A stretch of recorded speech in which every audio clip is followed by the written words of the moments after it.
Because charts, graphs, and images are commonly included as content in a video production, it is essential to follow accessibility best practices in your multimedia development process. This is especially true for productions that use screen recording of a slideshow presentation with audio narration. This voiceover format often captures classroom lectures using PowerPoint, Keynote, and Google Slides. Integrating accessibility guidelines into your creation process benefits a wide range of learners engaging with your course content. Consider the following best practices when creating multimedia content. It is extremely helpful for voiceover narrators to describe meaningful content on slides, so the audio track, caption, or transcript offers another way to distinguish visual elements. The goal is for the content to use the suggested font types and sizes, have sufficient color contrast between the foreground and background, and use color strategically. To reach students with visual disabilities, read important content in your slides aloud to describe figures and visual aids. This allows the audio track, transcript, or caption to offer another way to distinguish visual elements. If using voiceover as content for your videos, use 24-point or larger font size for the slide titles.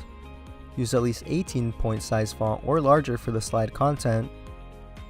Use sans serif fonts such as Arial, Calibri, Helvetica, or Verdana. Use mixed case, not all caps. Making content legible is essential for low vision and colorblind users. This is best achieved by providing sufficient color contrast between foreground text and background. Guidelines state that the visual presentation of text must have a contrast ratio of 4.5:1 for normal text and 3:1 for large text. Large text is described as 18-point or 14-point bold. There are many free color contrast analyzers available to gauge color contrast ratios. Apply the one that you are most comfortable using.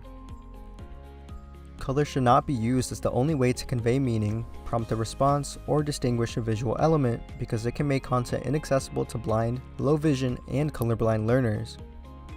If color conveys content meaning, instructors are encouraged to describe how color is used in their audio description of the presentation. In this way, the audio and transcript of the video provide another means to distinguish a visual element, and users who have problems distinguishing between colors can listen or watch for text clues. Avoid using red and green to convey meaning or as the only means to differentiate content. Users with color blindness benefit when information conveyed by color is available in other visual forms. Add labels or patterns to distinguish content in charts or graphs and include this information in a legend. Follow these best practices to make your course content more accessible.